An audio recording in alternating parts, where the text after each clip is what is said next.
إن الحمد لله نحمده ونستعينه ونستغفره ونعوذ بالله من شرور أنفسنا ومن سيئات أعمالنا من يهده الله فلا مضل له ومن يضلل فلا هادي له وأشهد أن لا إله إلا الله وحده لا شريك له وأشهد أن محمدا عبده ورسوله يا أيها الذين آمنوا اتقوا الله حق تقاته ولا تموتن إلا وأنتم مسلمون يا أيها الناس اتقوا ربكم الذي خلقكم من نفس واحدة وخلق منها زوجها وبث منهما رجالا كثيرا ونساء واتقوا الله الذي تساءلون به والأرحام إن الله كان عليكم رقيبا يا أيها الذين آمنوا اتقوا الله وقولوا قولا سديدا يصلح لكم أعمالكم ويغفر لكم ذنوبكم ومن يطع الله ورسوله فقد فاز فوزا عظيما أما بعد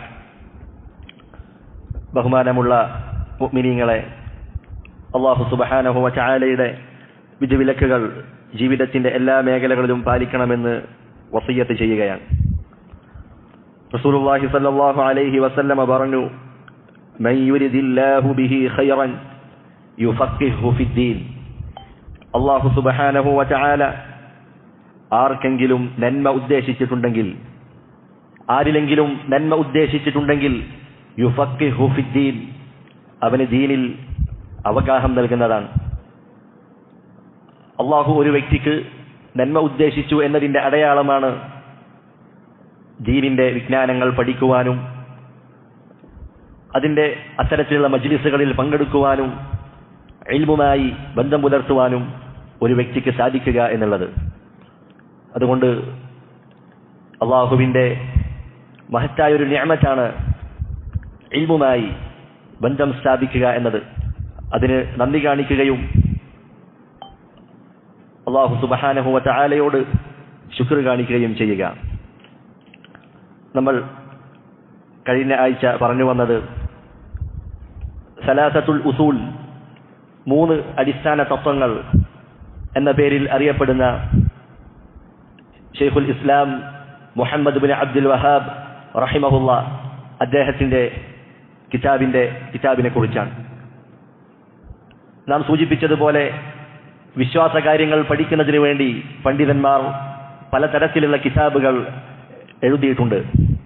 പദ്യരൂപത്തിൽ എഴുതിയവരുണ്ട്, ഗദ്യരൂപത്തിൽ വളരെ വിശാലമായ നിലക്ക് എഴുതിയതുണ്ട്. അത്തരത്തിൽ എഴുതപ്പെട്ട വളരെ ചെറിയൊരു കൃതിയാണ് സലാസത്തുൽ ഉസൂൽ എന്ന് പറയുന്ന ഈ കൃതി. പണ്ഡിതന്മാർ ഒരു വ്യക്തി സാധാരണക്കാർക്ക് വേണ്ടി ആദ്യമായി വിശദീകരിച്ച് നൽകുന്ന ഒരു ഗ്രന്ഥമാണ് സലാസത്തുൽ ഉസൂൽ എന്ന ഗ്രന്ഥം. അതിന്റെ കാരണം എന്താണ്? ഒന്നാമത്തെ കാരണമായി പറയപ്പെടുന്നത്, നാളെ ഖബറിൽ അല്ലാഹു സുബ്ഹാനഹു വ തആല ചോദിക്കുന്ന 3 ചോദ്യങ്ങൾ, അതിനുള്ള ഉത്തരമാണ് ഈ പുസ്തകത്തിൽ പ്രതിപാദിക്കപ്പെടുന്നത്.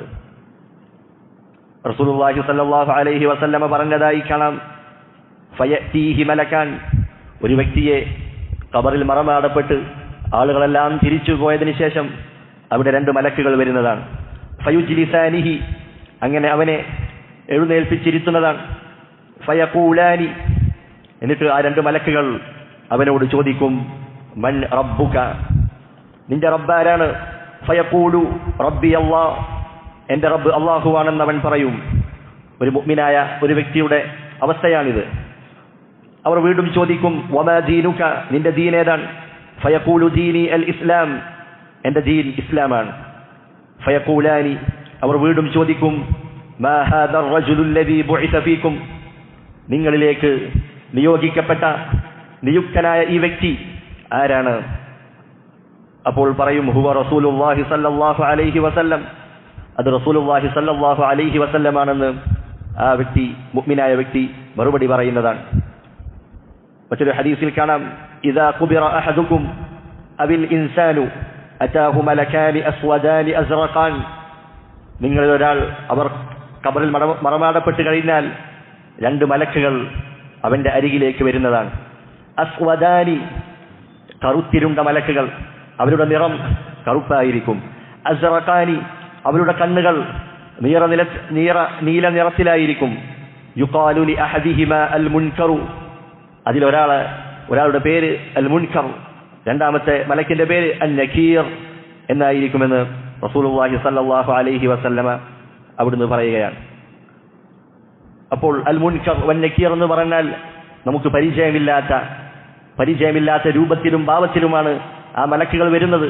അതുകൊണ്ടാണ് അൽ മുൻകർ അൻ നകീർ എന്ന പേരിൽ ആ മലക്കുകൾ അറിയപ്പെടുന്നത്.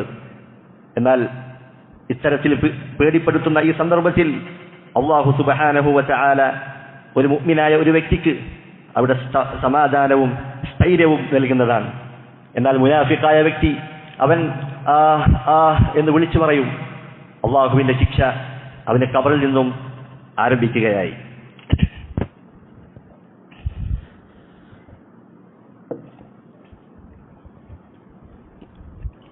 ഈ മൂന്ന് അടിസ്ഥാന തത്വങ്ങൾ, മൻ റബ്ബുക വമാ ദീനുക വമൻ നബിയുക എന്നതിനുള്ള തെളിവാണ് നാം ഇപ്പോൾ പറഞ്ഞ ഈ ഹദീസ്.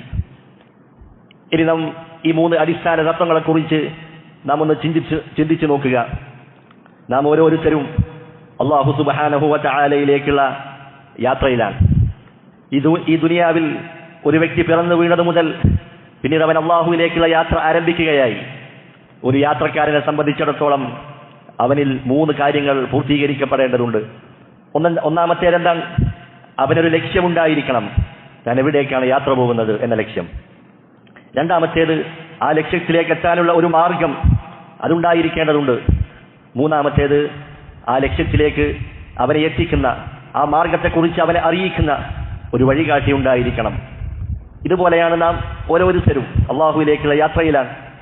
ഉദാഹരണമായി ഒരു യാത്രക്കാരനെ സംബന്ധിച്ചിടത്തോളം അവനൊരു രാജ്യത്തേക്ക്, ഒരു നാട്ടിലേക്ക് പോവുകയാണെങ്കിൽ അവന്റെ ലക്ഷ്യം ഒരു നാടാണ്, ഒരു രാജ്യമാണ്. അവൻ പോകുന്ന ആ സഞ്ചരിക്കുന്ന വഴി, അതാണ് ആ നാട്ടിലേക്ക് എത്താനുള്ള മാർഗം. ഇനി അവന് ആ നാട്ടിലേക്ക് എത്താൻ പറ്റുന്ന രൂപത്തിലുള്ള വഴികാട്ടിയായി ഒരാൾ ഉണ്ടാകേണ്ടതുണ്ട്. ഇത് മൂന്നും പൂർത്തീകരിക്കപ്പെടേണ്ടതുണ്ട്. അങ്ങനെയാണ് നമ്മുടെ ഇബാദത്തിന്റെ അവസ്ഥ. നാം ഇബാദത്ത് ചെയ്യുന്നതിന്റെ പിന്നിലുള്ള ലക്ഷ്യം എന്താണ്? അല്ലാഹു സുബ്ഹാനഹു വ തആലയുടെ തൃപ്തിയാണ്. അള്ളാഹുവിനെ കാണണം, അള്ളാഹുവിനെ ദർശിക്കണം, അവന്റെ മുഖം ദർശിക്കണമെന്ന പരമമായ ലക്ഷ്യമാണ് നമുക്കുള്ളത്. ഈ ലക്ഷ്യത്തിലേക്ക് എത്താനുള്ള മാർഗം എന്താണ്? അതാണ് ഇസ്ലാം. ഇസ്ലാം അല്ലാത്ത മറ്റൊരു മാർഗം നമ്മുടെ മുൻപിലില്ല. അല്ലാഹു സുബ്ഹാനഹു വ തആല പറഞ്ഞു, വമൻ യബ്തഗി ഗൈറൽ ഇസ്ലാമി ദീനൻ ഫലൻ യുഖ്ബല മിൻഹു. ഇസ്ലാം അല്ലാത്ത മറ്റേതെങ്കിലും കാര്യങ്ങൾ മതമായി ആരെങ്കിലും ആഗ്രഹിക്കുന്ന പക്ഷം അല്ലാഹു സുബ്ഹാനഹു വ തആല അത് സ്വീകരിക്കുന്നതല്ല. അപ്പോൾ നമ്മുടെ മാർഗം അത് ഇസ്ലാമാണ്. ഇനി ആ ലക്ഷ്യത്തിലേക്ക്, അള്ളാഹുവെ ദർശിക്കണം, അള്ളാഹുവിന്റെ തൃപ്തി കരസ്ഥമാക്കണം എന്ന ലക്ഷ്യത്തിലേക്ക്, അതിലേക്ക് നമുക്കുള്ള വഴികാട്ടിയാരാണ്? അതാണ് മുഹമ്മദുൻ സല്ലല്ലാഹു അലൈഹി വസല്ലം. ഈ മൂന്ന് കാര്യങ്ങളാണ് സലാസത്തുൽ ഉസൂൽ എന്ന ഈ കൃതിയിൽ ഷെയ്ഖ് മുഹമ്മദ് ബിൻ അബ്ദുൽ വഹാബ് റഹിമഹുള്ള വിശദീകരിച്ചിട്ടുള്ളത്. രണ്ടാമതായി പണ്ഡിതന്മാർ ഈ കൃതി തുടക്കക്കാർക്ക് വേണ്ടി വിശദീകരിക്കുവാനുള്ള രണ്ടാമത്തെ കാരണം എന്താണ്? നമ്മുടെ വിശ്വാസ കാര്യങ്ങളിൽ വളരെ അടിസ്ഥാനപരമായ കാര്യങ്ങളാണ് ഇതിൽ പഠിപ്പിക്കുന്നത്. അതുകൊണ്ട് തന്നെ നാം പഠിക്കുന്ന ഓരോ ആളുകളും ചെറിയ വിജ്ഞാനങ്ങൾ, അതാണ് ആദ്യം പഠിക്കേണ്ടത്. ചെറിയ ചെറിയ വിജ്ഞാനങ്ങൾ പഠിച്ച് വലിയ വലിയ വിജ്ഞാനങ്ങളിലേക്ക് പടിപടിയായാണ് നാം ഓരോരുത്തരും പ്രവേശിക്കേണ്ടത്. അതല്ലാതെ ആദ്യം തന്നെ വലിയ വലിയ വിഷയങ്ങളിൽ ഇടപെടുകയും വലിയ വലിയ പണ്ഡിതന്മാർ കൈകാര്യം ചെയ്യേണ്ട വിഷയങ്ങളിൽ ഇടപെടുകയും അത്തരം മേഖലകളിൽ സംസാരിക്കുകയും അങ്ങനെ തന്റെ ദീനിനെ നശിപ്പിക്കുന്ന രൂപത്തിൽ നാം ഒരിക്കലുമായിക്കൂടാ. പണ്ഡിതന്മാർ പറഞ്ഞതായി കാണാം, മൻ റാമൽ ഇൽമ ജുംലതൻ ദഹബ അൻഹു ജുംല. ഒറ്റയടിക്ക് എല്ലാ ഇൽമും കരസ്ഥമാക്കാമെന്ന് ഒരാളും കരുതേണ്ടതില്ല. അതാണ് പറഞ്ഞത്, മൻ റാമൽ ഇൽമ ജുംലതൻ. ഒറ്റയടിക്ക് അങ്ങ് ഇൽമു നേടാമെന്ന് ഒരാൾ ലക്ഷ്യം വെച്ചാൽ ദഹബ അൻഹു ജുംല, അവരിൽ നിന്നത് ഒറ്റയടിക്ക് ഇല്ലാതായി പോകുന്നതാണ്. മറിച്ച് വഇന്നമാ യുത്ലബുൽ ഇൽമു അലാ മർരിൽ അയ്യാമി വല്ലയാലി. രാപ്പകലുകൾ കടന്നു പോകുന്നതിലൂടെ, അഥവാ ധാരാളം കാലവും സമയവും എടുത്താണ് ഇൽമു പഠിക്കേണ്ടത്. ഒറ്റ ദിവസം കൊണ്ട്, ഒരാഴ്ച കൊണ്ട് എനിക്കെല്ലാം പഠിക്കണമെന്ന് വിചാരിച്ചാൽ അത് നടക്കുകയില്ല. മറിച്ച് വളരെ കുറച്ച് പഠിച്ച് ഓരോ ദിവസവും പുതിയ പുതിയ ഇൽമു പഠിച്ച്, അങ്ങനെയാണ് ഇൽമിന്റെ മേഖലയിൽ നാം നിലനിൽക്കേണ്ടത്. മഹാനായ ഇമാം ഖതീബ് അൽ ബഗ്ദാദി റഹിമഹുള്ള അദ്ദേഹം ഒരു സംഭവം പറയുന്നുണ്ട്. ഒരു വ്യക്തി ഇൽമു പഠിച്ചിരുന്ന ഒരു വ്യക്തിയാണ്. അദ്ദേഹം തനിക്ക് ഇതൊന്നും പഠിക്കാൻ കഴിയുകയില്ല എന്ന് പറഞ്ഞ് അദ്ദേഹം ഇൽമു പഠിക്കുന്നത് ഒഴിവാക്കുകയാണ്. അതുപേക്ഷിച്ച് അദ്ദേഹം ഉപേക്ഷിക്കാൻ തീരുമാനിക്കുകയാണ്. അങ്ങനെ ഒരിക്കൽ അദ്ദേഹം ഒരു വഴിയിലൂടെ നടന്നു പോവുകയായിരുന്നു. ആ സന്ദർഭത്തിൽ അതാ മലമുകളിൽ നിന്ന് ഒരു വെള്ളം താഴെ കുറ്റിയുറ്റായി വീഴുന്നുണ്ട്. ഒരു പാറയിലേക്കാണ് ആ വെള്ളം വീഴുന്നത്. അങ്ങനെ ആ വെള്ളം വീണത് കാരണത്താൽ ആ പാറയുടെ രൂപം അതിൽ മാറ്റം സംഭവിച്ചിട്ടുണ്ട്. ആ പാറയിൽ ചെറിയ ചെറിയ കുഴികൾ ഉണ്ടായിട്ടുണ്ട്. ഇത് കണ്ടപ്പോൾ ആ വ്യക്തി അദ്ദേഹം സ്വയം പറയുകയാണ്, ആ വെള്ളം അതെത്ര ലോലമായതാണ്. പക്ഷേ ആ ലോലമായ വെള്ളം ആ വലിയ പാറയെ, കഠിനമായ ആ പാറയെ അതിൻ്റെ രൂപത്തിൽ അത് മാറ്റം വരുത്തിയിട്ടുണ്ട്. എന്നിട്ട് അദ്ദേഹം പറഞ്ഞു, വെള്ളത്തെക്കാൾ കട്ടിയുള്ളതാണ് ഇൽമ്. അല്ലാഹു സുബ്ഹാനഹു വ തആല പറഞ്ഞില്ലേ, ഇന്നാ സനുൽഖി അലൈക ഖൗലൻ സഖീല. ഇൽമ് എന്ന് പറയുന്നത്, വഹി എന്ന് പറയുന്നത് അത് കനമുള്ളതാണ്, ഭാരമുള്ളതാണ്. അങ്ങനെ വെള്ളത്തെക്കാൾ കനമുള്ള ഇൽമ് എന്ന് പറയുന്ന ഈ കാര്യം എൻ്റെ ഹൃദയമാകട്ടെ അത് പാറയേക്കാൾ ഉറച്ചു പോയിട്ടില്ല, അത്ര കടുത്തതല്ല എൻ്റെ ഹൃദയം. അതുകൊണ്ട് അദ്ദേഹം ഇൽമു പഠിക്കണമെന്ന് തീരുമാനിക്കുകയും അങ്ങനെ അത് കരസ്ഥമാക്കുകയും ചെയ്തു എന്ന് കിതാബുകളിൽ രേഖപ്പെടുത്തിയതായി കാണാം. അതുകൊണ്ട് ഇൽമിന്റെ മേഖലയിൽ നാം തുടരുക. വളരെ കുറച്ചാണെങ്കിലും പടിപടിയായി ഇൽമുകൾ പഠിക്കുകയും അത് അമലാക്കുകയും ചെയ്യുക. അടുത്തതായി ഈ കൃതിയുടെ സലാസത്തുൽ ഉസൂൽ എന്ന ഈ ഗ്രന്ഥത്തിന്റെ ചില പ്രത്യേകതകൾ പണ്ഡിതന്മാർ രേഖപ്പെടുത്തിയതായി കാണാം. ഒന്നാമതായി വളരെ എളുപ്പമുള്ള ഇബാറത്തുകൾ, ഓരോ വ്യക്തികൾക്കും സാധാരണക്കാരനും വായിച്ചാൽ മനസ്സിലാകുന്ന രൂപത്തിലും ശൈലിയിലുമാണ് മുഹമ്മദ് ബിൻ അബ്ദുൽ വഹാബ് റഹിമഹുള്ള ഈ ഗ്രന്ഥം രചിച്ചിട്ടുള്ളത്. അതുപോലെ ഇതിലെ ഓരോ മസ്അലകളും അദ്ദേഹം പറയുമ്പോൾ അതിൻ്റെ കൂടെ തെളിവുകൾ സഹിതമാണ് പറഞ്ഞിട്ടുള്ളത്. സാധാരണയായി മുഹമ്മദ് ബിൻ അബ്ദുൽ വഹാബിനെ കുറിച്ച് പറയാറുള്ളത്, അദ്ദേഹം സ്വന്തം അഭിപ്രായങ്ങൾ, മദ്ഹബിന്റെ ഇമാമുകൾക്കൊന്നും പരിചയമില്ലാത്ത അഭിപ്രായങ്ങൾ സ്വയം ഉണ്ടാക്കുന്ന ഒരു വ്യക്തിയാണ്, പുതിയൊരു മദ്ഹബ് ഉണ്ടാക്കുന്ന വ്യക്തിയാണെന്നൊക്കെ ആക്ഷേപങ്ങൾ ഉന്നയിക്കാറുണ്ട്. യഥാർത്ഥത്തിൽ അദ്ദേഹത്തിന്റെ കൃതികൾ ഒരു തവണ വായിച്ച ഒരാളും അപ്രകാരം പറയുകയില്ല. അദ്ദേഹത്തിന്റെ ധാരാളം ഗ്രന്ഥങ്ങളുണ്ട്. അതിലെ താളുകൾ നാം മറിക്കുകയാണെങ്കിൽ അതിൽ ആയത്തുകളും ഹദീസുകളും നിറഞ്ഞിരിക്കുകയാണ്. അദ്ദേഹം സ്വന്തം വകയായി, സ്വന്തം താല്പര്യങ്ങൾക്ക് വേണ്ടി ഒന്നും തന്നെ വളച്ചൊടിക്കുകയോ കൂട്ടിച്ചേർക്കുകയോ ചെയ്തിട്ടില്ല എന്ന് നമുക്ക് മനസ്സിലാക്കാൻ കഴിയും. അതുകൊണ്ട് ദീനിന്റെ ഓരോ കാര്യങ്ങളും നാം പഠിക്കുന്നതും വിശ്വസിക്കുന്നതും തെളിവുകൾ സഹിതമാണ്. ഈ ഒരു കാര്യം ഈ ഗ്രന്ഥത്തിൽ നമുക്ക് കാണാൻ കഴിയുന്നതാണ്.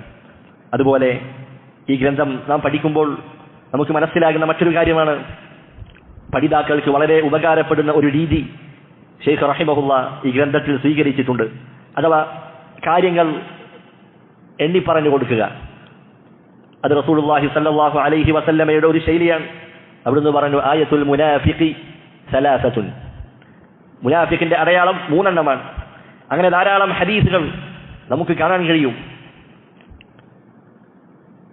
അങ്ങനെ ഓരോ കാര്യങ്ങളും ഇങ്ങനെ വിഭജിച്ചുകൊണ്ട് എണ്ണം പറഞ്ഞ് പഠിപ്പിക്കുക എന്നത് അത് പഠിതാക്കൾക്ക് വളരെയധികം എളുപ്പത്തിൽ കാര്യങ്ങൾ ഗ്രഹിക്കുവാനും മനസ്സിലാക്കുവാനും സഹായകമാകുമെന്ന് ഇത് വിശദീകരിച്ച പണ്ഡിതന്മാർ രേഖപ്പെടുത്തിയതായി കാണാം. അടുത്തതായി ഈ പുസ്തകത്തെ 5 ഭാഗങ്ങളായി നമുക്ക് തിരിക്കാം. നാം പറഞ്ഞു, ഈ പുസ്തകത്തിന്റെ അടിസ്ഥാനം എന്താണ്? 3 മസ്അലകളാണ്. മൻ റബ്ബുക വമാ ദീനുക വമൻ നബിയുക.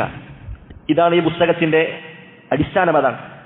എന്നാൽ ശൈഖ് റഹിമഹുള്ള ഈ അടിസ്ഥാനത്തിലേക്ക് നേരിട്ട് പ്രവേശിക്കുകയല്ല ചെയ്യുന്നത്. മറിച്ച് അതിനു മുമ്പ് ഒരു ആമുഖം, ഒരു മുഖദ്ദിമ പറയുന്നുണ്ട്.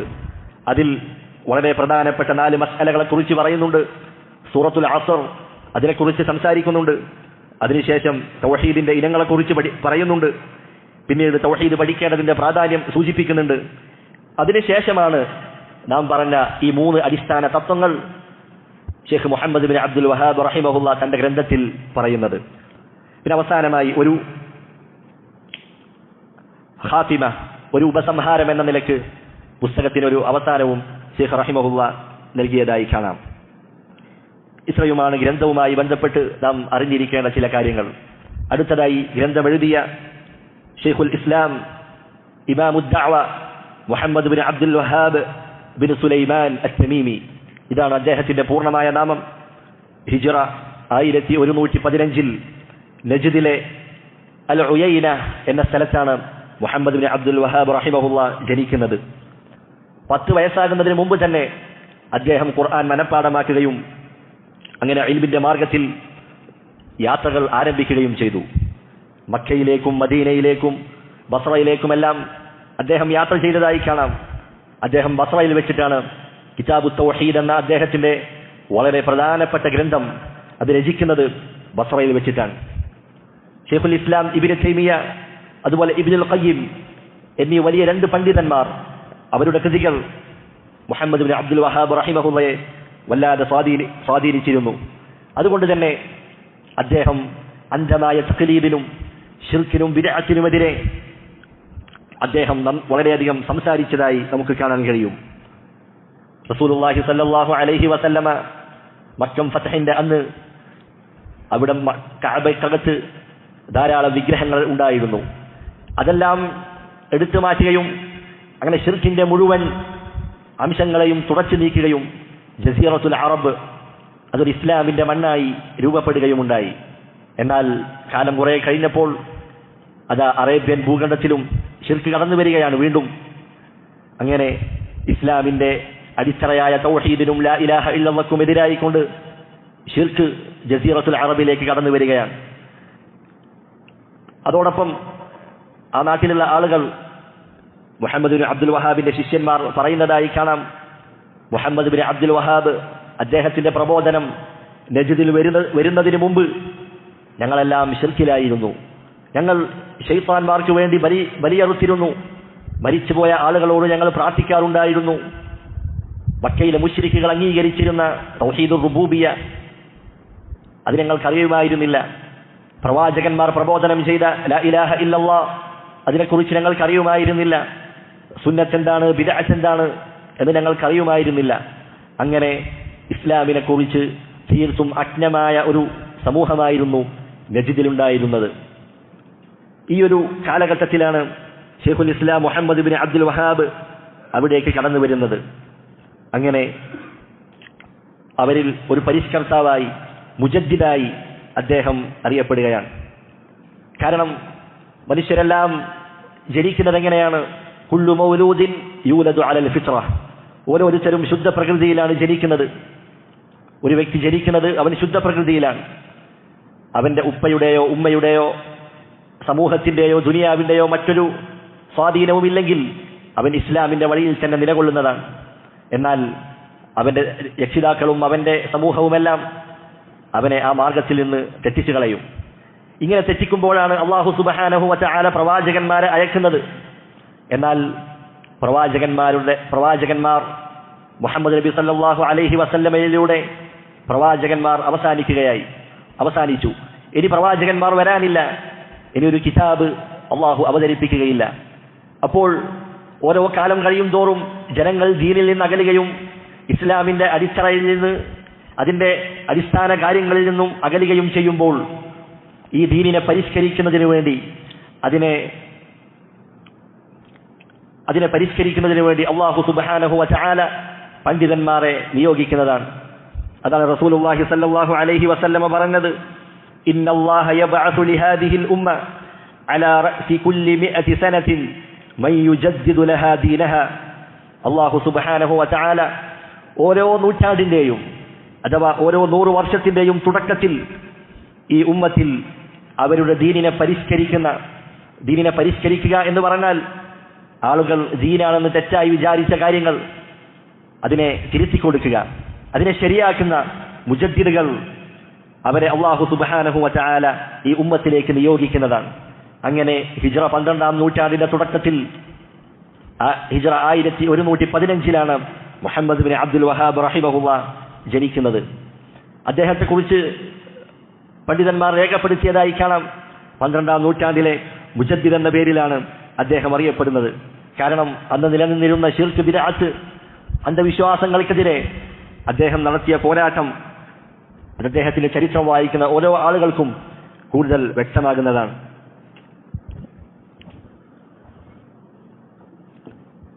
അദ്ദേഹം നടത്തിയ ആ പോരാട്ടത്തിന്റെ ഫലമാണ് ഇന്ന് കാണുന്ന ഇരു ഹറമുകളും നിലകൊള്ളുന്ന സൗദി അറേബ്യ എന്ന് പറയുന്ന രാജ്യം. അതതിന്റെ ഫലമായി രൂപം കൊണ്ടതാണ്. തൗഹീദിന്റെ പേരിൽ അഭിമാനിക്കുകയും അത് ഉയർത്തിപ്പിടിക്കുകയും ചെയ്യുന്ന രാജ്യമാണ് സൗദി അറേബ്യ എന്ന് പറയുന്നത്. അതുകൊണ്ട് തന്നെ തൗഹീദിന്റെ ശത്രുക്കൾ അവരെന്നും സൗദി അറേബ്യയിൽ ഉണ്ടാകുന്ന ആ രാജ്യത്തോട് അവർക്കുള്ള ശത്രുത അവരെന്നും പ്രകടമാക്കാറുണ്ട്. നോക്കൂ, ഷെയ്ഖിന്റെ ദഅവത്തിന്റെ പ്രവർത്തനം, അതിന്റെ പ്രതിഫലനം ലോകത്ത് എമ്പാടും വ്യാപിക്കുകയാണ്. അത് ഒരു സൗദിയിൽ മാത്രം ഒതുങ്ങുന്നില്ല, മറിച്ച് ലോകത്തിന്റെ പല ഭാഗങ്ങളിലേക്കും അദ്ദേഹത്തിന്റെ വിജ്ഞാനം, അദ്ദേഹത്തിന്റെ കൃതികൾ അത് പഠിപ്പിച്ചുകൊണ്ടിരിക്കുകയും അവിടെയുള്ള ആളുകൾ അത് പ്രചരിപ്പിച്ചുകൊണ്ടിരിക്കുകയുമാണ്. അങ്ങനെ തൗഹീദിലേക്കുള്ള പ്രബോധനവും ശിർക്കിനെതിരെയുള്ള ജിഹാദിനാലും ധന്യമായ ആ ജീവിതം ഹിജ്റ 1206 ദുൽഖഅദ് മാസത്തിൽ ഒരു വെള്ളിയാഴ്ചയാണ് ഷെയ്ഖ് മുഹമ്മദ് ബിൻ അബ്ദുൽ വഹാബ് റഹിമഹുള്ള ഈ ലോകത്തോട് വിട പറയുന്നത്. അദ്ദേഹത്തിന് മരിക്കുമ്പോൾ 91 വയസ്സായിരുന്നു പ്രായം. ഇതാണ് ഗ്രന്ഥം എഴുതിയ മുഹമ്മദ് ബിൻ അബ്ദുൽ വഹാബിനെ കുറിച്ച് വളരെ ചുരുങ്ങിയ രൂപത്തിൽ നാം മനസ്സിലാക്കേണ്ടത്. അപ്പോൾ അദ്ദേഹം വരുന്ന സന്ദർഭം, അദ്ദേഹം വന്ന കാലഘട്ടം, അതിനെക്കുറിച്ച് നാം മനസ്സിലാക്കേണ്ടതുണ്ട്. മരങ്ങളെയും കല്ലുകളെയും എല്ലാം ആരാധിച്ചിരുന്നവർ, അതിനെ തവാഫ് ചെയ്തിരുന്നവർ, മരിച്ചവരെ വിളിച്ച് പ്രാർത്ഥിക്കുന്നവർ, ഇങ്ങനെ ശിർക്കുകൾ അത് നടമാടപ്പെട്ടിരുന്ന ഒരു കാലഘട്ടമായിരുന്നു. അതെല്ലാം തൗഹീദാണെന്ന് പഠിപ്പിക്കപ്പെട്ട ഒരു കാലഘട്ടത്തിലാണ് മുഹമ്മദ് ബിൻ അബ്ദുൽ വഹാബ് റഹിമഹുള്ള കടന്നു വരികയും അവരെ തൗഹീദിലേക്ക് ക്ഷണിക്കുകയും ചെയ്യുന്നത്. അപ്പോഴാണ് അദ്ദേഹത്തിന്റെ പണ്ഡിതന്മാർ അപ്രകാരം ചെയ്തതായി നമുക്ക് കാണാൻ കഴിയുന്നതാണ്. അദ്ദേഹം തന്റെ ഗ്രന്ഥം ആരംഭിക്കുകയാണ് ബിസ്മില്ലാഹിർ റഹ്മാനിർ റഹീം. ഗ്രന്ഥം ആരംഭിക്കുന്നത് ബിസ്മി കൊണ്ടാണ്. പണ്ഡിതന്മാർ അവരുടെ ഗ്രന്ഥങ്ങൾ ആരംഭിക്കാറുള്ളത് ബിസ്മി കൊണ്ടാണ്. അതിനുള്ള കാരണമായി 5 കാരണങ്ങളാണ് നമുക്ക് കാണാൻ കഴിയുക. ഒന്നാമതായി ഇഖ്തിദാഅൻ ബികിതാബില്ലാഹ്, അല്ലാഹു സുബ്ഹാനഹു വ തആലയുടെ വിശുദ്ധ ഖുർആൻ അത് ആരംഭിച്ചിട്ടുള്ളത് ബിസ്മി കൊണ്ടാണ്. നാം ഖുർആൻ തുറക്കുമ്പോൾ ആദ്യമായി കാണുന്നത് ബിസ്മില്ലാഹിർ റഹ്മാനിർ റഹീം എന്നതാണ്. ആ അള്ളാഹുവിന്റെ കിതാബിനെ പിൻപറ്റിക്കൊണ്ട് അതേ രൂപത്തിൽ തങ്ങളുടെ കൃതികളും എഴുതണമെന്ന് ആഗ്രഹിച്ചുകൊണ്ട് തുടക്കത്തിൽ ബിസ്മി കൊടുത്തതായി കാണാം. രണ്ടാമത്തേത് ഇഖ്തിദാഅൻ ബിൻ നബി സല്ലല്ലാഹു അലൈഹി വസല്ലം, മുഹമ്മദ് നബി സല്ലല്ലാഹു അലൈഹി വസല്ലമയുടെ എഴുത്തുകൾ, അവിടുത്തെ കത്തുകൾ, അവിടുത്തെ സന്ദേശങ്ങൾ, ഇതെല്ലാം ആരംഭിച്ചത് ബിസ്മി കൊണ്ടായിരുന്നു.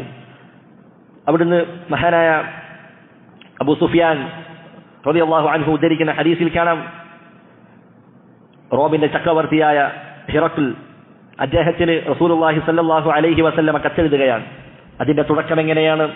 ബിസ്മില്ലാഹിർ റഹ്മാനിർ റഹീം മിൻ മുഹമ്മദിൻ അബ്ദില്ലാഹി വറസൂലിഹി ഇലാ ഹിറഖ്ല അദീമിർ റൂം അസ്സലാമു അലാ മൻ ഇത്തബഅൽ ഹുദാ. ആ രാജാവിനെ കത്തെഴുതുമ്പോൾ അതിന്റെ തുടക്കത്തിൽ എഴുതുകയാണ് ബിസ്മില്ലാഹിർ റഹ്മാനിർ റഹീം.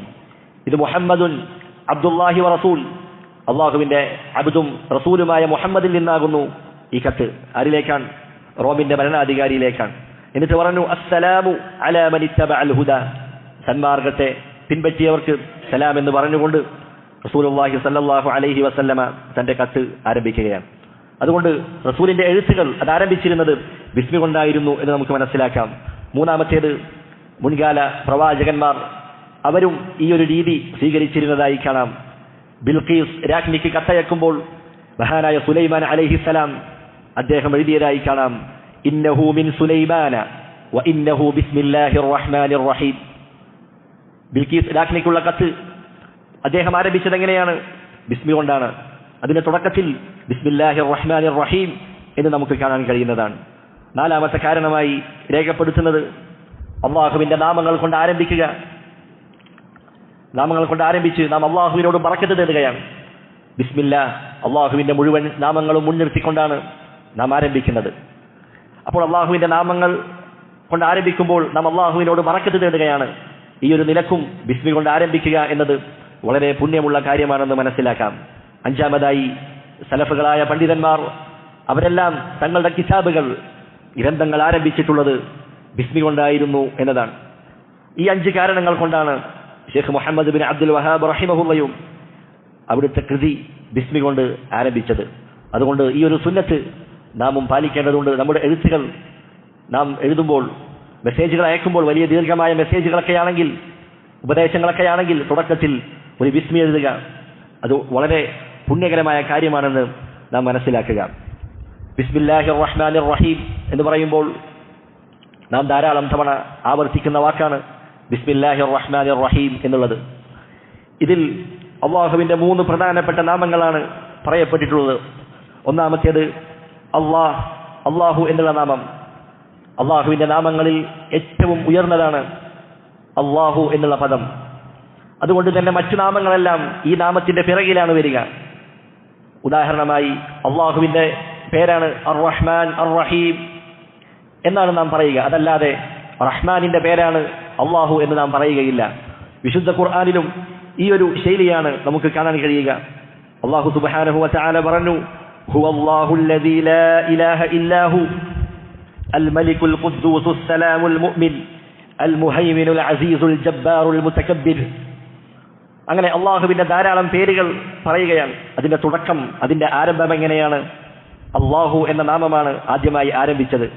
അതിനുശേഷമാണ് മറ്റുള്ള അള്ളാഹുവിൻ്റെ ഓരോ നാമങ്ങളും വിശേഷണങ്ങളും അള്ളാഹു സുബ്ഹാനഹു വ തആല പരിചയപ്പെടുത്തുന്നത്. അതുകൊണ്ട് തന്നെ അള്ളാഹുവിൻ്റെ നാമങ്ങളിൽ ഏറ്റവും ഉയർന്നത് അത് അള്ളാഹു എന്ന നാമമാണ് എന്ന് നാം മനസ്സിലാക്കുക. ഈ ഒരു നാമം അതൊരാൾക്കും ഉപയോഗിക്കാൻ പാടില്ല. ഒരാളെയും അള്ളാഹു എന്ന് വിളിക്കുവാനോ അള്ളാഹു എന്ന് പേരിടാനോ പാടുള്ളതല്ല. അത് അള്ളാഹുവിന് മാത്രം ഖാസായ പ്രത്യേകമായ നാമമാണ് എന്ന് നാം മനസ്സിലാക്കുക. അടുത്തതായി അർ റഹ്മാൻ എന്ന് പറയുമ്പോൾ അതും അള്ളാഹുവിൻ്റെ ഒരു നാമമാണ്. അള്ളാഹുവിന് പ്രത്യേകമായിട്ടുള്ള നാമമാണ്. ഈ ഒരു നാമം സൃഷ്ടികൾക്കിടാൻ പാടില്ല. ഈ ഒരു നാമം കൊണ്ട് ഒരു സൃഷ്ടിക്ക് പേര് വെക്കാൻ പാടുള്ളതല്ല. ഒരു വ്യക്തിക്ക് അബ്ദുറഹ്മാൻ എന്ന് പേരുണ്ടെങ്കിൽ അവരെ നാം റഹ്മാൻ എന്ന് വിളിക്കാൻ പാടില്ല. മറിച്ച് അബ്ദുറഹ്മാൻ എന്ന് തന്നെ വിളിക്കണം. കാരണം റഹ്മാൻ എന്ന പേര് അത് അള്ളാഹുവിന് മാത്രം ഖാസായ പേരാണ്. അള്ളാഹുവിന് മാത്രമുള്ള ചില പേരുകളുണ്ട്. അള്ളാഹ്, അർ റഹ്മാൻ, അർ റബ്ബ്, അൽ ഖാലിഖ്, അസ് സമദ്, അൽ അഹദ്, അൽ ഖുദ്ദൂസ്, ഇങ്ങനെ തുടങ്ങി ചില പേരുകൾ അള്ളാഹുവിന് മാത്രമുള്ള പേരുകളുണ്ട്. അതിൻ്റെ അർത്ഥത്തിൽ സൃഷ്ടികൾക്ക് യാതൊരു പങ്കുമില്ല. ഇങ്ങനെയുള്ള പേരുകൾ അതൊരിക്കലും സൃഷ്ടികൾക്കിടാൻ പാടുള്ളതല്ല. അതുകൊണ്ട് തന്നെ അബ്ദുറഹ്മാൻ എന്ന പേരുള്ള വ്യക്തിയെ നാം വിളിക്കേണ്ടത് അബ്ദുറഹ്മാൻ എന്നാണ്. റഹ്മാൻ എന്നൊരിക്കലും വിളിക്കാൻ പാടുള്ളതല്ല. ഇനി ഒരു വ്യക്തി റഹ്മാൻ എന്ന പേര് സ്വീകരിച്ചിട്ടുണ്ടെങ്കിൽ അത് മാറ്റൽ നിർബന്ധമാണ്. ഒരിക്കലും അത്തരത്തിലുള്ള പേരുകൾ സ്വീകരിക്കാൻ പാടുള്ളതല്ല. റഹ്മാൻ അതേപോലെ റഹീം, ഈ 2 പേരുകളും അള്ളാഹുവിൻ്റെ റഹ്മത്ത് എന്നുള്ള വിശേഷണത്തെയാണ് അറിയിക്കുന്നത്. പക്ഷേ അതിനുള്ള വ്യത്യാസം എന്താണ്? റഹ്മാൻ എന്ന് പറയുമ്പോൾ വിശാലമായ കാരുണ്യമുള്ളവൻ, അറ്റമില്ലാത്ത കാരുണ്യമുള്ളവൻ, അത് അള്ളാഹുവിൻ്റെ ഒരു വസ്ഫായി സിഫത്തുൻ ദാത്തിയയായി പറയുന്നതാണ്. റഹ്മത്തുള്ളവൻ, എല്ലാ ജീവികളോടും റഹ്മത്തുള്ളവൻ, അങ്ങേയറ്റത്തെ കാരുണ്യമുള്ളവൻ, അതാണ് റഹ്മാൻ എന്ന് പറയുമ്പോൾ. എന്നാൽ റഹീം എന്ന് പറഞ്ഞാൽ തൻ്റെ അടിമകളോട് റഹ്മത്ത് ചെയ്യുന്നവൻ എന്ന അർത്ഥമാണ് റഹീം എന്ന ഇസ്മിന് പണ്ഡിതന്മാർ നൽകിയത്. എന്നാൽ റഹീം എന്ന പേര് നാം പറഞ്ഞു, റഹ്മാൻ എന്ന പേര് ഒരാൾക്കും വിളിക്കാൻ പാടില്ല, ഒരാൾക്കും അത് സ്വീകരിക്കാൻ പാടില്ല. എന്നാൽ റഹീം എന്നത് അത് അള്ളാഹു അല്ലാത്ത ആളുകൾക്കും അത് ഉപയോഗിക്കും. റസൂലുള്ളാഹി സ്വല്ലല്ലാഹു അലൈഹി വസല്ലമയെ കുറിച്ച് ഒരു വിശേഷണമായി കൊണ്ട് അള്ളാഹു പറഞ്ഞില്ലേ, ഹരീസുൻ അലൈക്കും ബിൽ മുഅ്മിനീന റഊഫുൻ റഹീം. റസൂലുള്ളാഹി സ്വല്ലല്ലാഹു അലൈഹി വസല്ലമ മുഅ്മിനീങ്ങളുടെ കാര്യത്തിൽ അങ്ങേയറ്റം താല്പര്യമുള്ളവനാണ്. അതുപോലെ മുഅ്മിനീങ്ങളോട് അങ്ങേയറ്റം ദയയും കാരുണ്യവും ഉള്ളവനാണ് റസൂലുള്ളാഹി സ്വല്ലല്ലാഹു അലൈഹി വസല്ലം. ഇവിടെ നോക്കൂ, റസൂലുള്ളാഹി സ്വല്ലല്ലാഹു അലൈഹി വസല്ലമയെ അള്ളാഹു വിശേഷിപ്പിച്ചത് എന്താണ്? റഊഫുൻ റഹീം. അപ്പോൾ റഹീം എന്നത് അതൊരു വ്യക്തിക്ക് അവനെ വിശേഷിപ്പിക്കാവുന്നതാണ്, അള്ളാഹു അല്ലാത്തവർക്കും ഉപയോഗിക്കാവുന്നതാണ് എന്ന് നമുക്ക് മനസ്സിലാക്കാം. അള്ളാഹുവിൻ്റെ ഈ 2 പേരുകൾ പഠിക്കുന്ന സന്ദർഭത്തിൽ അള്ളാഹുവിൻ്റെ വിശാലമായ റഹ്മത്തിനെ കുറിച്ച് നാം ഓർക്കേണ്ടതുണ്ട്. മഹാനായ ഉമർ റളിയല്ലാഹു അൻഹു പറഞ്ഞതായി കാണാം, ഒരിക്കൽ യുദ്ധത്തടവുകാരായ കുറേ ആളുകൾ റസൂലുള്ളാഹി സ്വല്ലല്ലാഹു അലൈഹി വസല്ലമയുടെ അടുക്കലേക്ക് കടന്നു വരികയുണ്ടായി. അവരുടെ കൂട്ടത്തിൽ ഒരു സ്ത്രീയുണ്ട്. ആ സ്ത്രീ തൻ്റെ മുലപ്പാൽ കുടിക്കുന്ന കുട്ടിയെ അന്വേഷിച്ചു കൊണ്ടിരിക്കുകയാണ്.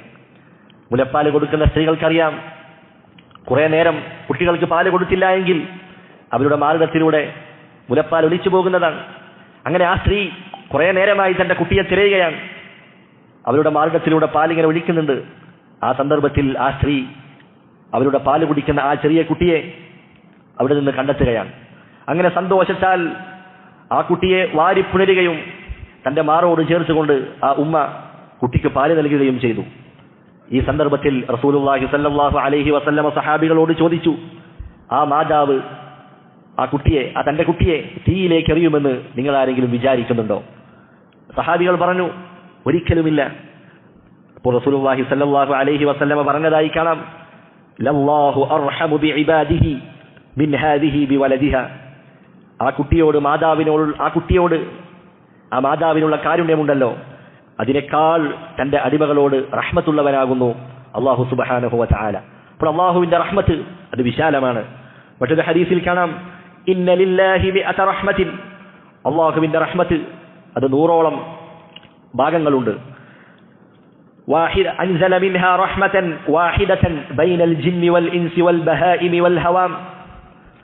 ആ 100ഓളം ഭാഗങ്ങളുള്ള റഹ്മത്തിൽ നിന്ന് അല്ലാഹു ഈ ഭൂമിയിലേക്ക് ഇറക്കിയത് അതിൽ നിന്ന് ഒറ്റൊന്ന് മാത്രമാണ്.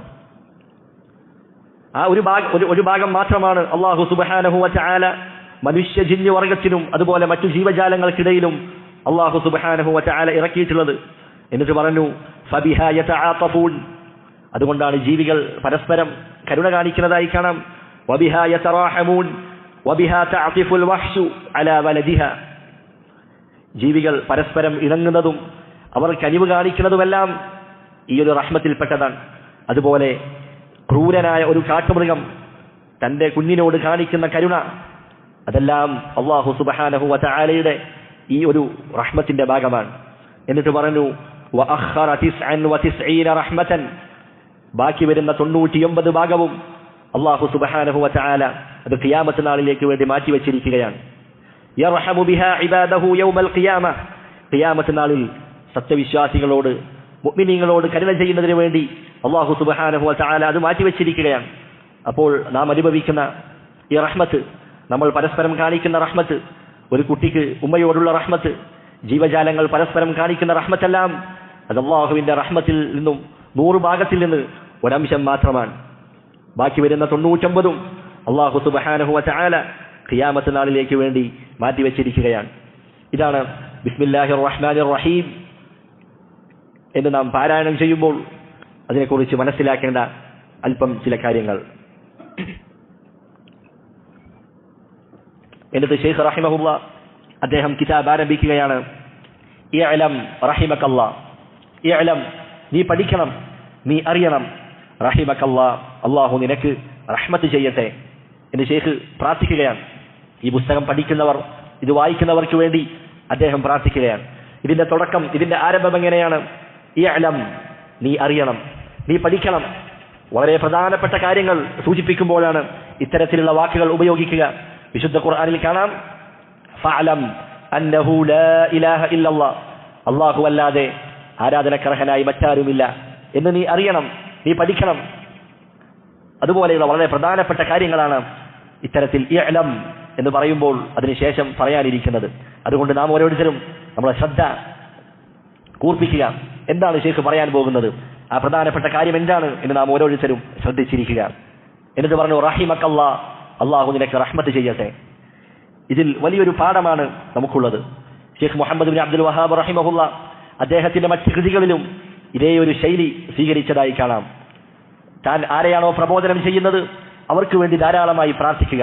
ഒരു അധ്യാപകന്റെയും അദ്ദേഹത്തിന്റെ ശിഷ്യന്മാർക്കിടയിലുള്ള ബന്ധം അത് റഹ്മത്താണ്. ഒരു പ്രബോധകൻ അദ്ദേഹത്തിന്റെ പ്രബോധിതരും തമ്മിലുള്ള ബന്ധം എന്താണ്? അത് റഹ്മത്താണ്, കാരുണ്യമാണ് എന്ന് നാം മനസ്സിലാക്കേണ്ടതുണ്ട്. ഈ റഹ്മത്ത് നമ്മിൽ നിന്നില്ലാതായാൽ അവിടെ മറ്റു പലതുമാണ് കടന്നു വരിക. റസൂലുള്ളാഹി സ്വല്ലല്ലാഹു അലൈഹി വസല്ലമയെ കുറിച്ച് അല്ലാഹു പറഞ്ഞില്ലേ, ഫബിമാ റഹ്മത്തിൻ മിനല്ലാഹി ലിൻത ലഹും. നബിയെ, അല്ലാഹുവിൽ നിന്നുള്ള റഹ്മത്ത് കൊണ്ടാണ് നീ അവരോട് സൗമ്യമായി പെരുമാറിയത്. എന്നിട്ട് പറഞ്ഞു, വലൗ കുൻത ഫദ്ദൻ ഗലീദൽ ഖൽബ്. നബിയെ, നീ ഒരു പരുഷ സ്വഭാവിയും കഠിന ഹൃദയനുമായിരുന്നെങ്കിൽ നിന്റെ ചുറ്റിൽ നിന്നും അവർ പിരിഞ്ഞു പോകുമായിരുന്നു. അഥവാ നാം ആരെയാണോ പ്രബോധനം ചെയ്യുന്നത് അവരോട് നമുക്ക് റഹ്മത്തുണ്ടാകണം. ഒരു അധ്യാപകന് തന്റെ വിദ്യാർത്ഥികളോട് റഹ്മത്തുണ്ടാകണം. ഈ ഒരു ഗുണം നമ്മിൽ പലർക്കും നഷ്ടപ്പെടുന്നു എന്നുള്ളതാണ് വാസ്തവം.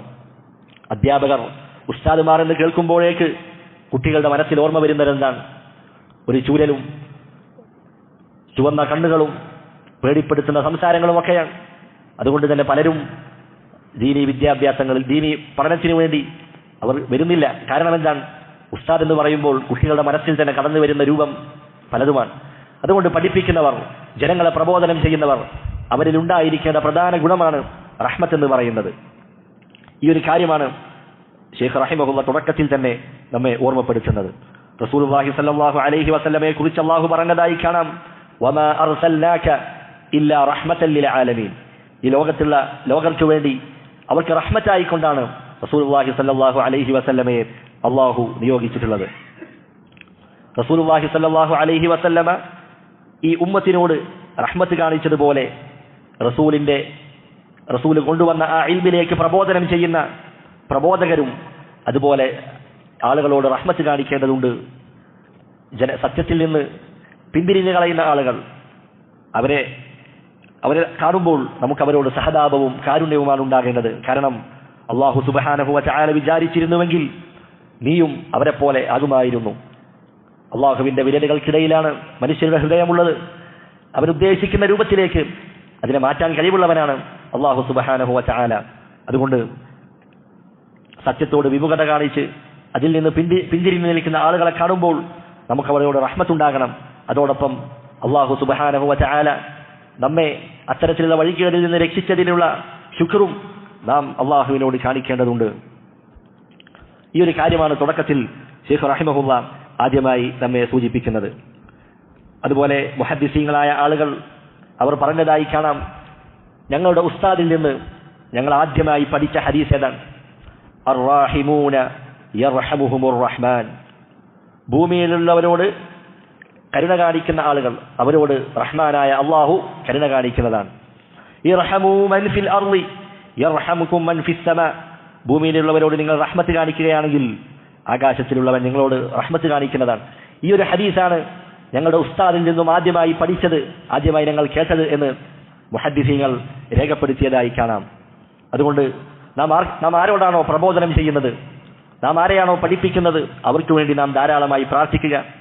റഹ്മത്തിന് വേണ്ടിയും അവരുടെ ഇൽമു വർദ്ധിപ്പിക്കുവാനും അവരെ ഹിദായത്തിലേക്ക് കൊണ്ടുവരുവാനും ധാരാളമായി അവർക്ക് നാം പ്രാർത്ഥിക്കുക. ഈ ഒരു മര്യാദ, ഈ ഒരു അദബ് നാം ശൈഖിന്റെ ഈ വാചകത്തിൽ നിന്നും പഠിച്ചെടുക്കേണ്ടതുണ്ട്. എന്നിട്ട് അവിടുന്ന് പറഞ്ഞു, അന്നഹു യജിബു അലൈന തഅല്ലുമു അർബഇ മസാഇൽ. 4 കാര്യങ്ങൾ പഠിച്ചിരിക്കൽ നമുക്ക് നിർബന്ധമാണ്. നാം മുമ്പ് പറഞ്ഞതുപോലെ നമ്മൾ പ്രധാനമായും പഠിക്കുന്നത് 3 അടിസ്ഥാന തത്വങ്ങളാണ്. പക്ഷേ അതിലേക്ക് നാം പ്രവേശിച്ചിട്ടില്ല. അതിനു മുമ്പ് ചില ആമുഖങ്ങളാണ് ശൈഖ് റഹിമഹുള്ള ഇവിടെ പറയുന്നത്. അപ്പോൾ ആദ്യമായി പറയുന്നത് 4 കാര്യങ്ങളെക്കുറിച്ചാണ്. ഈ 4 കാര്യങ്ങൾ പഠിച്ചിരിക്കൽ നമ്മുടെ മേൽ നിർബന്ധമാണ്. യജിബു അലൈന, നിർബന്ധം എന്ന് പറഞ്ഞാൽ ഓരോ വ്യക്തിയുടെ മേലും നിർബന്ധമാണ്. ആണാകട്ടെ പെണ്ണാകട്ടെ, വലിയവനാകട്ടെ ചെറിയവനാകട്ടെ, ഓരോരുത്തരുടെ മേലും പഠിച്ചിരിക്കൽ നിർബന്ധമായ 4 കാര്യങ്ങളുണ്ട്. ഒന്നാമത്തേത് എന്താണ്? അൽ ഊല അൽ ഇൽം. ഇൽമാണ് ഒന്നാമത്തേത്. ഇൽമ് ഉണ്ടായിരിക്കുക. ഇൽം എന്ന് പറഞ്ഞാൽ എന്താണ്? വഹുവ മഅരിഫത്തുല്ലാഹ്, അല്ലാഹുവിനെ കുറിച്ച് അറിയുക. വമഅരിഫത്തു നബിയിഹി, അല്ലാഹുവിന്റെ നബിയെ കുറിച്ച് അറിയുക. വമഅരിഫത്തു ദീനിൽ ഇസ്ലാം, ഇസ്ലാം ദീനിനെ കുറിച്ച് അറിയുക. ബിൽ അദില്ല, തെളിവുകൾ സഹിതം. ഈ 3 കാര്യങ്ങളും തെളിവുകൾ സഹിതം മനസ്സിലാക്കുക. അതാണ് ഇൽം എന്ന് പറയുന്നത്. ഇമാം ഇബ്നുൽ ഖയ്യിം റഹിമഹുല്ലാഹ് പറഞ്ഞതായി കാണാം, വൽ ഇൽമു മഅരിഫത്തുൽ ഹുദാ ബിദലീലിഹി. ഇൽം എന്ന് പറഞ്ഞാൽ സന്മാർഗം, അത് തെളിവുകൾ സഹിതം പഠിക്കുക. അതാണ് ഇൽം എന്ന് പറയുന്നത്. എന്നിട്ട് പറഞ്ഞു, മാ ദാക വത്തഖ്ലീദു യസ്തവിയാനി. ഇതും ഇൽമും തഖ്ലീദും ഒരുപോലെയാവുകയില്ല. കാരണം എന്താണ്? ഇൽം എന്ന് പറയുന്നത് സന്മാർഗം, തെളിവുകൾ സഹിതം പഠിക്കുക, അതാണ് പറയുക ഇൽം എന്ന് പറയുക. തഖ്ലീദ് എന്ന് പറഞ്ഞാൽ അന്ധമായി അനുകരിക്കുക, തെളിവുകളൊന്നും നോക്കാതെ അനുകരിക്കുന്നതിനാണ് തഖ്ലീദ് എന്ന് പറയുക. ഹദീസിലും ഇൽം എന്ന പദം ധാരാളമായി വന്നതായി കാണാം.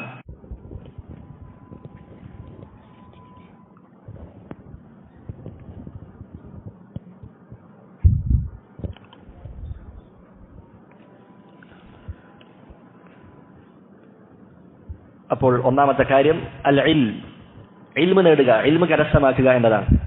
ഇൽം എന്ന് പറഞ്ഞാൽ മഅരിഫത്തുൽ ഹുദാ ബിദലീലിഹി, തെളിവുകൾ സഹിതം സന്മാർഗം ഹുദ അത് പഠിക്കുക, അത് മനസ്സിലാക്കുക എന്നതാണ്. അപ്പോൾ പഠിക്കുമ്പോൾ മാത്രമാണ് നമുക്ക് ഇൽമ് ലഭിക്കുന്നത്.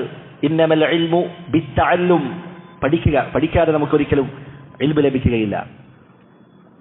വിശുദ്ധ ഖുർആനിലും ഹദീസിലും ധാരാളം തവണ ഇൽമ് എന്ന പദം ആവർത്തിച്ചു വന്നിട്ടുണ്ട്. ഇൽമ് പഠിക്കുവാൻ പ്രോത്സാഹിപ്പിക്കുന്ന ധാരാളം ഹദീസുകൾ നമുക്ക് കാണാൻ കഴിയും. അങ്ങനെ വിശുദ്ധ ഖുർആനിലും ഹദീസിലും വന്ന ഈ ഇൽമ് അതേതാണ്? അത് അൽ ഇൽമു ശർഈ, ദീനിന്റെ വിജ്ഞാനമാണ്. ഭൗതികമായ വിജ്ഞാനങ്ങൾ അതിനും ഇൽമെന്ന് പറയും. പക്ഷേ ഹദീസിലും ഖുർആനിലും പ്രോത്സാഹനം വന്നിട്ടുള്ള, പഠിക്കാൻ പ്രത്യേകം പ്രേരണ വന്നിട്ടുള്ള ഇൽമെന്ന് പറയുന്നത് അത് ഖുർആനിന്റെയും സുന്നത്തിന്റെയും ഇൽമാണെന്ന് നാം മനസ്സിലാക്കുക. അടുത്തതായി മതവിജ്ഞാനം. അത് രണ്ട് തരത്തിലുണ്ട്. ഒന്നാമത്തേത് ഓരോ മുസ്ലിമായ വ്യക്തിയും നിർബന്ധമായും അറിഞ്ഞിരിക്കേണ്ട വിജ്ഞാനങ്ങൾ. അതിനാണ് വാജിബുൻ ഐനിയുൻ, ഓരോ വ്യക്തിയും നിർബന്ധമായി അറിഞ്ഞിരിക്കണം. നമ്മൾ ഇനി ഈ പുസ്തകത്തിൽ പഠിക്കാനിരിക്കുന്ന മൂന്ന് അടിസ്ഥാന തത്വങ്ങൾ അത് ഓരോ വ്യക്തിയും നിർബന്ധമായും അറിഞ്ഞിരിക്കേണ്ട കാര്യങ്ങളാണ്. ഈമാൻ കാര്യങ്ങൾ, നമ്മുടെ ഷഹാദത്ത് കലിമയുടെ അർത്ഥങ്ങൾ, അതുപോലെ നമസ്കാരത്തിന്റെ രൂപം, അതുപോലെ ശിർക്ക് എന്താണ്, നബിയെക്കുറിച്ച്, ഷഹാദത്ത് കലിമയുടെ അർത്ഥം, ഇങ്ങനെ ഓരോ വ്യക്തികളും നിർബന്ധമായും അറിഞ്ഞിരിക്കേണ്ട കാര്യങ്ങളുണ്ട്. അത് നാം നിർബന്ധമായും പഠിച്ചിരിക്കണം. പണ്ഡിതന്മാർ മറ്റൊരു നിലക്ക് ഇതിനെ പറഞ്ഞതായി കാണാം. ഓരോ വ്യക്തിക്കും നിർബന്ധമായും ചെയ്യൽ നിർബന്ധമായ കാര്യങ്ങളുണ്ടാകും. അതിനെക്കുറിച്ച് അവൻ അറിയലും നിർബന്ധമാണ്. ഉദാഹരണം, സമ്പത്തുള്ള ഒരു വ്യക്തിക്ക് അവന്റെ മേൽ സക്കാത്ത് നിർബന്ധമാണ്.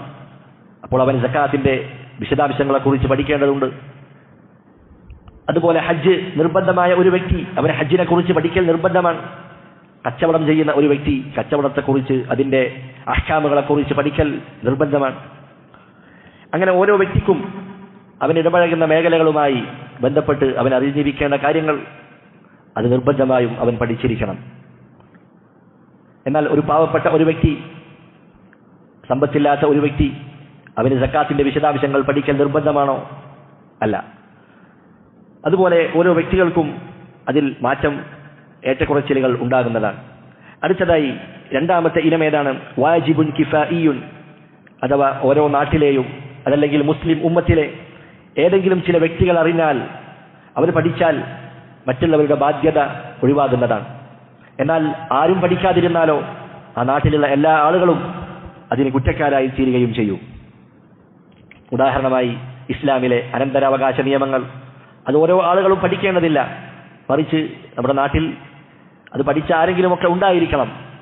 ഇനി ആരും പഠിക്കുന്നില്ല, ആർക്കും അത് അറിയാത്ത അവസ്ഥയാണെങ്കിലോ അതിനെല്ലാവരും കുറ്റക്കാരാകും എന്ന് നാം മനസ്സിലാക്കുക. എന്നാൽ ഇതല്ലാത്ത ബാക്കിയുള്ള വിജ്ഞാനങ്ങൾ അതൊക്കെ ദീനിൽ പ്രോത്സാഹിപ്പിക്കപ്പെട്ട വിജ്ഞാനങ്ങളാണ്. ഉദാഹരണമായി ധാരാളം ഐച്ഛികമായ കർമ്മങ്ങൾ ഉണ്ട്. സുന്നത്ത് നമസ്കാരമുണ്ട്, സുന്നത്ത് നോമ്പുകളുണ്ട്. അതുപോലെ ധാരാളം പ്രാർത്ഥനകൾ പഠിപ്പിക്കപ്പെട്ടിട്ടുണ്ട്, സുന്നത്തായ പ്രാർത്ഥനകൾ. അങ്ങനെ സുന്നത്തായ കാര്യങ്ങൾ അതിനെക്കുറിച്ച് പഠിക്കലും സുന്നത്താണ്. പക്ഷേ സുന്നത്തായ കാര്യങ്ങൾ പഠിക്കുകയും അത് നിർവഹിക്കലുമാണ് അല്ലാഹു സുബ്ഹാനഹു വ തആലയ്ക്ക് ഏറ്റവും ഇഷ്ടമായ കാര്യമെന്ന് നാം പ്രത്യേകം മനസ്സിലാക്കുക. എന്നാൽ പഠിക്കൽ ഹറാമായ കാര്യങ്ങളുണ്ട്, ഒരിക്കലും പഠിക്കാൻ പാടില്ല. ദീനിൽ നിഷിദ്ധമായ കാര്യങ്ങളുണ്ട്. സംഗീതം, സിഹ്ർ, മാജിക്, അതുപോലെ ജീവനുള്ള വസ്തുക്കളുടെ രൂപങ്ങൾ ഉണ്ടാക്കുക, പ്രതിമകൾ ഉണ്ടാക്കുക, അങ്ങനെയുള്ള കാര്യങ്ങൾ. ഇതൊന്നും അതിനെക്കുറിച്ച് പഠിക്കുക, അതൊന്നും അത്തരത്തിലുള്ള വിജ്ഞാനങ്ങൾ പഠിക്കുന്നതിന് ഇസ്ലാമിൽ വിലക്കുണ്ട് എന്ന് നാം മനസ്സിലാക്കുക. ഇതാണ് ഒന്നാമതായി മനസ്സിലാക്കേണ്ട കാര്യമായി ശൈഖ് റഹിമഹുല്ലാ ഓർമ്മപ്പെടുത്തുന്നത്. ഇൻഷാ അല്ലാഹ് ബാക്കി വരുന്ന 3 കാര്യങ്ങൾ അടുത്ത ക്ലാസ്സുകളിൽ സൂചിപ്പിക്കുന്നതാണ്.